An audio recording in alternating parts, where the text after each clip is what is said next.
आप देख रहे हैं मॉनिटर इंडिया। मैं हूं गजनफर अब्बास। स्वीडन में कुरान जलाए जाने के मामले में यूनाइटेड नेशंस ने सख्त रुख अपनाया है। फ्रीडम ऑफ स्पीच के नाम पर कुरान जलाए जाने को इस्लामोफोबिक और मजहबी नफरत बताते हुए United Nations Human Rights council ने एक रेजोल्यूशन पास किया है, जिसमें सभी कंट्रीज़ को अपील की गई है कि रिलीजियस हेट्रेड को रोकें और इसके खिलाफ सख्त एक्शन लें।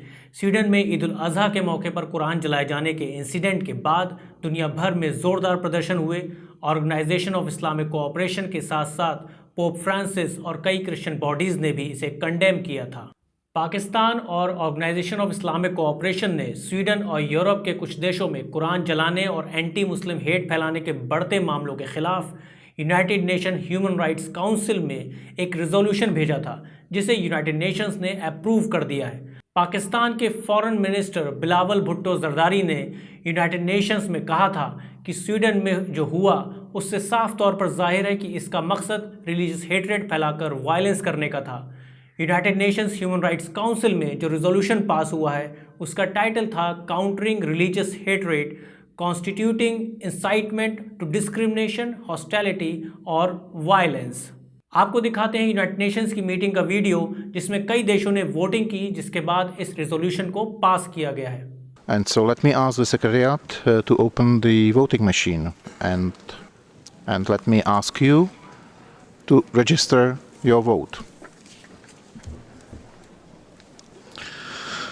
So the results of the recorded votes are as follows: 28 in favor, 12 against, and 7 abstentions.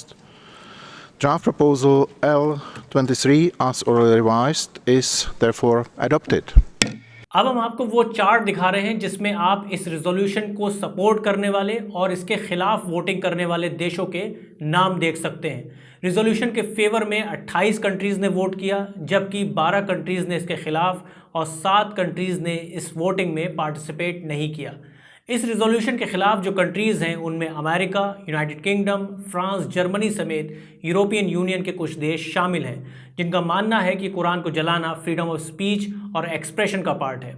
इन मुल्कों की रेजोल्यूशन के खिलाफ की गई वोटिंग से साफ जाहिर है कि इनकी नज़र में रिलीजियस हेट्रेड कोई क्राइम नहीं है, और यही वजह है कि इन कंट्रीज़ में पिछले कुछ सालों में इस्लामोफोबिया अपने पीक पर पहुंच गया है। लेकिन यूनाइटेड नेशंस में इस रेजोल्यूशन के पास होने के बाद इस पूरी इस्लामोफोबिक लॉबी को बड़ा झटका लगा है।